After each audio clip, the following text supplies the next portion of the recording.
बोलिए सतगुरुदेव की जय। संत समाज की जय।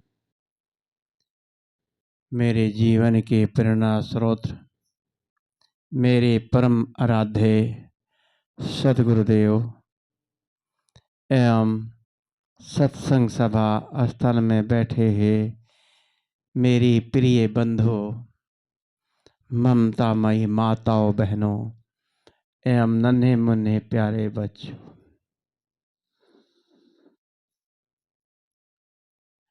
हर व्यक्ति के अंदर एक प्रश्न उठता रहता है कि दुनिया किसने बनाई। होता है ना सबके अंदर कि वास्तव में दुनिया बनाने वाला कोई तो है। बड़े बड़े प्रवक्ता, ऋषि मुनि, बहुत जो ऐसे महात्मा हैं, आज बहुत बड़े महापुरुषों की बात नहीं कर रहा हूँ, लेकिन जो बहुत ज्ञानी ध्यानी होते हैं भी, वो भी कहते हैं इस सृष्टि को चलाने वाला कोई न कोई तो है। बात ठीक भी लगती है कि आखिर में इतनी बड़ी सृष्टि अपने आप कैसे चल रही है, और ईश्वर है कि नहीं, ये भी धारणाएं हैं। बुद्ध ने ईश्वर को हाँ भी कहा और नकार भी दिया। हाँ इसलिए कहा कि जिससे आप ईश्वर की ढूंढने की जिज्ञासा में ईश्वर को ढूंढें। जब आप ढूंढते ढूंढते जब थक जाओगे, तब आपको ऑटोमेटिक बोध हो जाएगा। जैसे भगवान बुद्ध को बोध हुआ। एक राजा के लड़के थे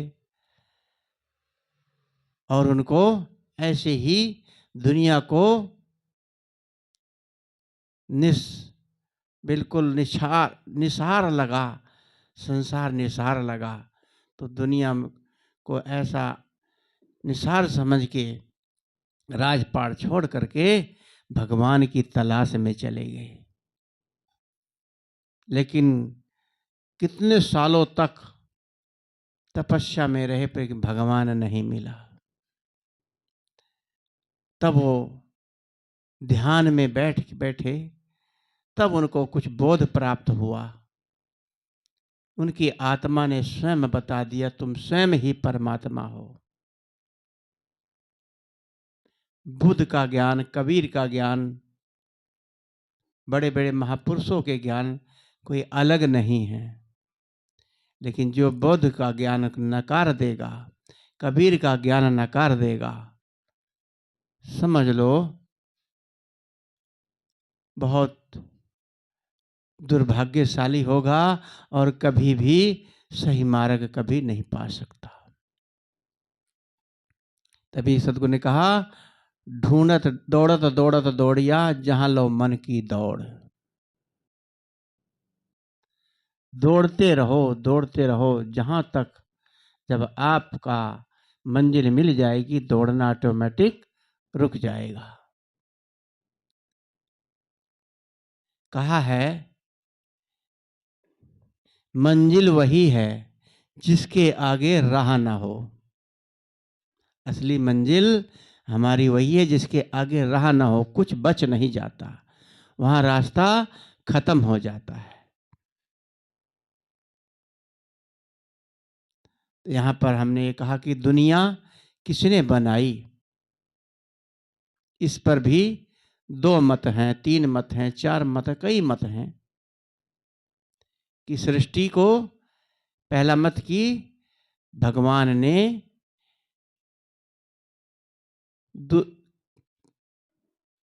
दया करी, रहम किया तो सृष्टि बनाई। जब जीव थे ही नहीं तो रहम किसके ऊपर किया। दया उसी पे किया जाता है जो दुखी होता है। कहते दुनिया के लोग दुखी थे, तब परमात्मा ने सृष्टि बनाई। सृष्टि तो कोई जीव था ही नहीं, तो सृष्टि क्यों, कैसे, किसके ऊपर दया और कोप किया। मान लो परमात्मा ने सृष्टि बना दी और बना करके उसके अंदर दुख भी भर दिया। हर आदमी दुख है, दुखी, दुख से पीड़ित। ये तो वही काम हुआ कि जैसे किसी को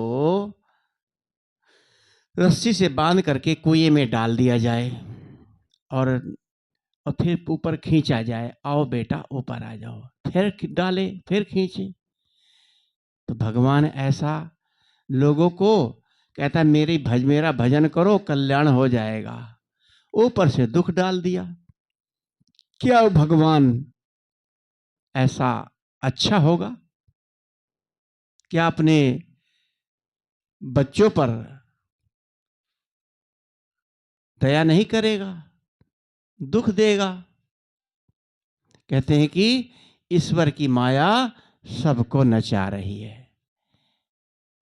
और परमात्मा चाहे सूरज पर कमल, कमल पर सूरज खिला सकता है। परमात्मा चाहे जो कर सकता है। तो ऐसा ईश्वर किस काम का? उसको चाहिए सूरज पर कमल न खिलाए, दुनिया से पाप ताप को खत्म कर दे। वो बता दे कि भाई यहां उग्रवादी छुपे हुए हैं, सीमा पर जवानों को खड़े करने की जरूरत ही ना हो। जिनको हम देवी देवता परमात्मा, आज देखो छठ की पूजा में इतनी दुनिया उमड़ी पड़ी है, एकदम लोग भोले हैं बेचारे, उनकी गलती नहीं है। ये पंडित लोगों ने ऐसे ठूस ठूस के भर दिया। अब से 20 साल पहले यहाँ इक्का दुक्का छठ होती थी। ये बिहार में था, पूरे भारत के अंदर कहीं नहीं था। लेकिन ये भोले लोगों को जैसे जिधर घुमा दो उधर ही घूम जाते हैं। दुनिया भेड़ा चाल है। जैसे एक स्त्री कोई देवी की पूजा करने के लिए रास्ते रास्ते जा रही थी और आगे बुजुर्गों को आगे कर देते हैं, बाकी जवान स्त्रियां पीछे बोलती बतलाती आराम आराम से जाती हैं। वो स्त्री बूढ़ी थी, बुजुर्ग थी। कहीं देवी का थान होता है जंगलों में, घर गांव से कुछ दूरी पर, तो वहाँ पूड़ी वगैरह गुलगुला चढ़ाने के लिए ले जा रहे थे। तो बुढ़िया और तेजी से चली आगे कुछ दूर, उनसे काफ़ी दूरी पे हो गई और जा करके एक साइड में रास्ते में ही बैठ के बाथरूम किया। बाथरूम करने लगी तो उठी तो जो थाली में गुलगुला वगैरह था, गोल गोल होता है, वो गिर गया वहीं। उसको कैसे उठाए? गिर गया तो गिर गया। अब आगे चली, पहुंच गई जहाँ देवी थी, वहाँ पूजा पाठ करने लगी। पीछे से जो स्त्रियां आ रही थी, देखा ये माता को पता होगा यहाँ भी कोई न कोई देवी होगी, पानी भी खींचा है और एक दो गुलगुले भी रखे हैं। तो स्त्रियों ने सोचा कि होगा जो भी होगा, बड़े बुजुर्ग हैं, जो कुछ किया होगा, कुछ सोच के किया होगा, होगा कुछ। तो उन्होंने भी सब जितनी 10-15 स्त्रियां थी, सब एक एक दो दो गुलगुले रखने आगे बढ़ती रही। पीछे जितने लोग आए, गुलगुले का ढेर लग गया हाँ उसी बाथरूम के ऊपर। तो गए तो फिर जब पूजा पाठ करके चलने लगे, रास्ते में बुढ़िया माता से पूछने लगी, माँ, ताई या दादी, कि ये आपने ये रास्ते में कौन सी देवी थी जहाँ ये पानी थोड़ा रखा डाला था और दो गुलगुले चढ़े थे? कि पगली वहाँ तो मैंने बाथरूम किया था। तो सुन करके सब हंसने लगी। ये है दुनिया भेड़ा चाल। बस आंख बंद करके बस किसी ने बता दिया कि ये देवी माँ आपको संतान देगी, पुत्र देगी। सुन करके तो लोग इतने कहते हैं कि बस ऐसी को पूजना चाहिए, सुख देगी। किसी को आज तक संतान देते सुना तो है नहीं, बस मानते जा रहे हैं। अगर पुरुष से संपर्क न बनाए तो कोई माता देवी संतान नहीं दे सकती। देता तो है आपका पति, देती हैं आपके सास ससुर, लेकिन पूजा हम किसकी करते हैं? कभी झूठ मूठ में भी अपने माता पिता के पैर तक नहीं छूते, चरण स्पर्श नहीं करते, लेकिन उस पत्थर की प्रतिमा पर दिन रात पागलों की तरह पूजा में लगे रहते हैं। ये सब क्या है? चमत्कार के पीछे दुनिया पड़ी हुई है। इन भोले लोगों के अलावा साधु लोग भी चमत्कारी हैं। साधु लोग भी चमत्कार दिखाते हैं। कितने लोग तो कहते हैं कि मेरे गुरुजी पानी पर चलते हैं, मेरे गुरुजी रात को उड़ते हैं। एक जगह की घटना है कि लोगों ने कहा मेरे गुरुजी रात को 12 बजे उड़ते हैं। तो गांव वाले बाहर निकल करके वहां से घर से निकल के रात को ही शाम को 9, 10, 11 बजे आके छुप के झुरमुट में बैठ गए। आश्रम के पास बैठ गए तो 12 बजे की इंतजार करे। जब 12 बजे तो गुरुजी को बाथरूम लगा होगा, वो निकले तो सोचे अब तो चुप रहो, बोलो मत। आपस में बोलने लगे अब उड़ेंगे, अब उड़ेंगे। तो बाबा जी उठे तो कुछ आहट महसूस हुई, तो उन्होंने देखा कि भाई कौन है? तो उन्होंने कहा गुरुजी आपके गांव के ही हैं हम लोग। कि यहाँ क्या कर रहे हो? कहे गुरुजी हम ये देखने आए हैं कि आप रात को उड़ते हैं। तो सच्चे संत थे, उन्होंने कहा बेटा मैं उड़ता नहीं हूं, चेले उड़ाते हैं। चेले उड़ाते हैं। मेरे गुरुजी जेल में बैठे बैठे सब कुछ कर रहे हैं। गुरुजी जेल काट रहे हैं, लेकिन चेले लोग उनका प्रचार कर रहे हैं। अरे गुरुजी इतने चमत्कारी हैं, जेल से उड़ के आ जाना चाहिए। कहते हैं लीला दिखा रहे। कहो तो कहे कि कृष्ण जी भी तो जेल में पैदा हुए, उनके माता पिता जेल में पैदा हुए। ये उदाहरण देके लोगों को हरा देते हैं। उनकी घटना कुछ और थी, लेकिन आज वासुदेव देवकी का नाम है। उन्होंने कोई गुनाह नहीं किया था। जिसने गुनाह किया था वो मारा गया। कंस द्रोही था, उसको सजा मिली। और कृष्ण जी का तो नाम जग जाहिर है। वो इतने बड़े राजनीतिक विद्वान, तपस्वी, ज्ञानी, ध्यानी, ऐसा महापुरुष जिन्होंने ढोंग ढकोसले को सबको खंडन किया। पूजा पाठ यज्ञ तप हवन सबका खंडन किया। फिर भी हम लोग पूजा पाठ में यज्ञ में विश्वास रखते हैं, हवन कराते हैं। तो चमत्कार कितने साधु पूछे। जब कुंभ के मेले में एक साधु से पूछा महाराज आपकी आयु? कहते मेरे गुरुजी की आयु बहुत है, 500 साल है। कितनी है गुरुजी आपकी आयु? बेटा बस है, संतों की आयु का क्या लेना देना।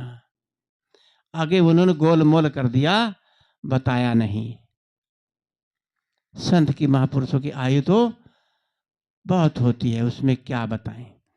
बताया नहीं बेटा मैं 70 का हूं, 80 का हूं, 90 का हूं। नहीं बताते कि अपनी प्रसिद्धि चाहते हैं, अपना प्रचार चाहते हैं। सदगुरु कबीर साहब ने कहा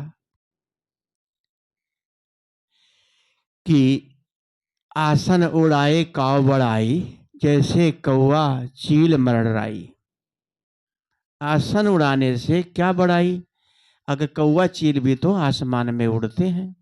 अगर आपके गुरुजी उड़ते हैं, आसन उड़ाते हैं, उस पर बैठ के उड़ते हैं, तो कौन सी बड़ाई?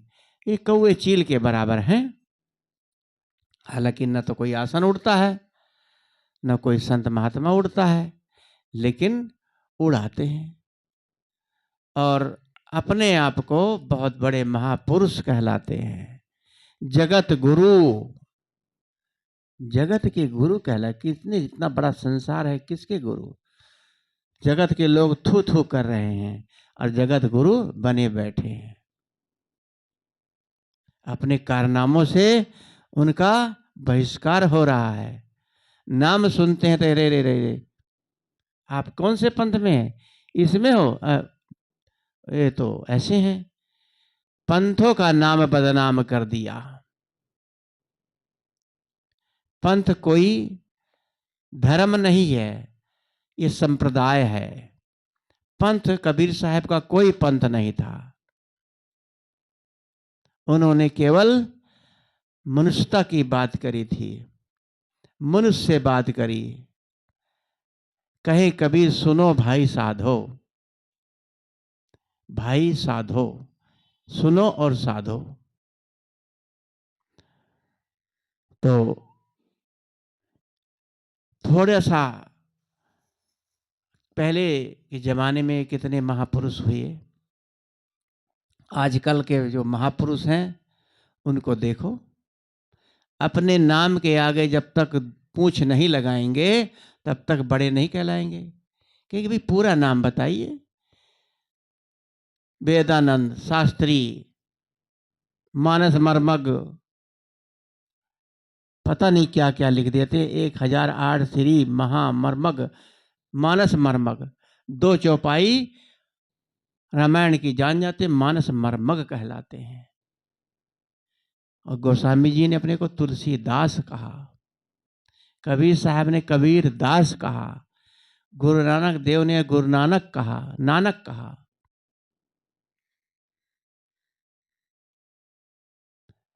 सीधा साफ शब्दों में अपने नाम को बताया। विवेकानंद, महर्षि दयानंद, अन्य जो महाभारत के लेखक बताए जाते हैं, महर्षि वेद व्यास, उन्होंने कहा तन मन और वचन की पूर्ण निर्मलता ईश्वर की सच्ची पूजा है। तन मन और वचन की पूर्ण निर्मलता ही ईश्वर की सच्ची पूजा है। उन्होंने कभी नहीं लिखा कि अपने को बहुत बड़ा वेद व्यास लेखक, कोई नाम नहीं, सीधा साधा व्यास। आजकल व्यास की गद्दी पर बैठ करके जगत गुरु, व्यास के जगत गुरु बैठे हैं। ऐसा लोगों में मान सम्मान की भूख लगी है। अगर किसी को पूरा नाम ना लो कि आप सम्मान से नाम लो, साहेब कहो, सीधा नाम लीजिए। पहले के लोग बहुत साधारण थे। पंडित जवाहरलाल नेहरू से कोई व्यक्ति मिलने आया तो उसने अपना नाम बहुत बड़ा चढ़ा के बताया। तो उन्होंने कहा आपका क्या नाम है? उन्होंने सीधा कहा जवाहरलाल। महात्मा गांधी, ऐसे महापुरुषों ने अपने नाम को साधा सीधा साधारण नाम बताया। उन्होंने नहीं कहा मैं प्रधानमंत्री पंडित जवाहरलाल नेहरू हूं, सीधा कहा जवाहरलाल। हमारे गुरुदेव अपने को भी सीधे साधारण भाषा में बात करते थे। अपने को कभी नहीं कहा मैं कोई महंत हूँ, कोई वेदांताचार्य, कोई इन पुस्तकों का रचना करता हूँ, और कभी नहीं अपने आप को इतना बड़ा संत महापुरुष पद लिखा। सीधा शब्दों में अभिलाष दास। दास शब्द को सुन के लोग सोचते छोटा नाम है, छोटे महात्मा होंगे। अब जब वेदांताचार्य और आचार्य शास्त्री पीएचडी लगा दिया तो बहुत बड़े संत हो गए। जिसके नाम के आगे डिग्री लग जाती है, शास्त्री लग जाता है, तो उसका सम्मान बड़ा करते हैं लोग। ये क्या है? नाम का अहंकार, चमत्कार नाम की चीज दुनिया में कोई नहीं है। जो कुछ है सब ये दिखावा ढकोसला है। अगर कोई चमत्कार दिखाता है, कोई भगवान का चमत्कार बताता है, तो ये नकली है। तो असली ईश्वर की बात करें कि असली ईश्वर है कि नहीं, ईश्वर कौन है। तभी तो कहा है सदगुरु ने कि ये शरीर 5 तत्व का बना है और इसमें चेतन आत्मा है। अगर एक तत्व निकल जाए तो आदमी खत्म है। तो ईश्वर कहाँ है? किसको ईश्वर कहें? तत्व को कहें कि ईश्वर अलग कहीं किसी जगह बैठा है? गुर्दा दिल सब निकाल निकाल के बदल बदल देते हैं। इनमें दिल के अंदर, गुर्दे के अंदर परमात्मा बैठा है? कौन सी जगह परमात्मा बैठा है? चीर फाड़ के पूरा शरीर का ऑपरेशन डॉक्टर कर देते हैं और परमात्मा कहीं दिखता नहीं। यदि परमात्मा हो तो उसका कहीं स्थान होना चाहिए। शरीर के अंदर इन तत्व ही हमारे लिए ये परमात्मा है, जिसको आप लोग जीव कह देते हो। ईश्वर अंश जीव अविनाशी कह देते हैं। ईश्वर का कोई अंश नहीं है। कोई ईश्वर का अंश होगा? अगर ईश्वर कहते हैं कि अविनाशी है तो उसके टुकड़े कैसे करोगे? उसके अंश कैसे बनोगे? अंश कहते हैं टुकड़े को। जैसे कोई 1 मीटर कपड़ा हो, उसको कैंची से काट दिया जाए थोड़ा सा 2 इंच, तो वो 1 मीटर कपड़े का अंश हो गया। 1 बाल्टी पानी से 1 लोटा पानी निकाल लिया जाए, उस बाल्टी का पानी का अंश हो गया। तो आप ईश्वर के अंदर से निकले हो, उसके अंशी हो, तो उसका टुकड़ा कैसे हो गया? वो जब नाशमान नहीं है, अविनाशी है, उसका कभी नाश नहीं होता, तो कैसे हम मान लें कि ईश्वर है? ईश्वर ये आपकी आत्मा, आपके 5 तत्व ही ईश्वर हैं। तभी सदगुरु कबीर साहब ने कहा कि 5 तत्व का पुतला मानुष धरिया नाम, एक कला के बीच में विकल होठ सब ठाम। आपकी श्वास ही तो ईश्वर है। आपकी श्वास रुकी, समझ लो दुनिया छूटी। आपने श्वास को देखो। आपके अगर तत्व कोई कम हो जाते हैं, अगर ईश्वर है, तो आपको विकलांगता, अंधापन, बहरापन नहीं होना चाहिए। आपके अंदर ईश्वर तो बैठा है ना, जीव बैठा है, सुन रहा है, उसको सुनना चाहिए। सुनने की शक्ति चली जाती है, आपका ईश्वर कहाँ भाग जाता है? सुनने वाली शक्ति हमारे तत्व हैं। श्रवण शक्ति खत्म हो गई, अधरंग हो जाता है, तो आदमी का अंग छिन्न भिन्न हो जाता है। कोई भी तत्व, कहते हैं कि मिट्टी तत्व जो है, पत्थर, बहुत कड़ा पत्थर होता है, उसको कहते हैं हथौड़ा तोड़ देता है पत्थर को। लेकिन हथौड़े से, लोहे से भी ज्यादा ताकतवर कौन है? आग है, अग्नि तत्व है। अग्नि लोहे को गला देती है। और अब अग्नि को भी बुझाने के लिए पानी ताकतवर है। पानी तत्व अग्नि को पर पड़ता है तो बुझा देता है। और अग्नि से ताकतवर वायु है। वायु पानी की का रुख मोड़ देती है। बारिश आती, तूफान आता, देखो कितनी दूर बारिश बूंदें पड़ती हैं। और नदी का पानी जब बारिश हवा आती है तो पानी का रुख बदल जाता है, लहरें बदल जाती हैं। तो पानी ताकतवर हुआ। इन 4 तत्व से भी अलग एक तत्व है, जिसको आप 5वां तत्व कहते हैं। वही तो असली ईश्वर है। आपके अंदर आपका ज्ञान, विवेक ही तो असली ईश्वर परमात्मा है। आपकी श्वास ही ईश्वर है। श्वास रुकी तो सब ये चारों तत्व खत्म। तो सबसे बड़ा कौन हुआ? इन चारों तत्व से बड़ा हमारी श्वास हुई। तो इसलिए ईश्वर कहीं अलग नहीं है, न ईश्वर कण कण में है। ईश्वर कण कण में नहीं है। ईश्वर यदि कण कण में है तो टट्टी पेशाब में ईश्वर होना चाहिए। बाथरूम कर रहे हैं, टट्टी पेशाब कर रहे हैं, कण के ऊपर पड़ रहा है। क्यों कर रहे हैं भाई? उसमें तो परमात्मा है। पत्थर पे पेशाब करते हैं लोग।